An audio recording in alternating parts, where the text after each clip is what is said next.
Shade onion pink, light onion pink. ఇది చక్కగా ఉంది. డిజైన్ కూడా చూసారు కదా, చక్కగా ఉంది. పెయింటింగ్ స్టైల్, వాటర్ పెయింట్ ఉంటుంది కదా, వాటర్ పెయింటింగ్ లాగా ఉంది. మనకి బార్డర్లో లైన్స్ వచ్చేసింది. డీసెంట్గా ఉంది. మనకి సాఫ్ట్ ఆర్గంజా శారీస్ ఇవన్నీ కూడా చక్కగా ఉన్నాయి. మనకి పళ్ళు చూసారంటే చాలా బాగుంది. పళ్ళు, బ్లౌజ్ చక్కటి జెరీ బార్డర్ వచ్చేసింది ఇట్లాగా. 1950 ఆఫ్టర్ డిస్కౌంట్. ఇవి లైట్ సీ గ్రీన్ శారీ వచ్చేసరికి light sea green, water painting.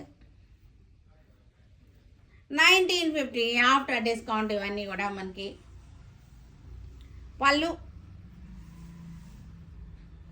Blouse వచ్చేసరికి లైన్స్, బ్లూ కలర్. ఇవన్నీ కూడా ఈ ఆర్గంజా అనేసరికి మనకి లైట్ కలర్సే వస్తాయి ఆర్గంజాస్.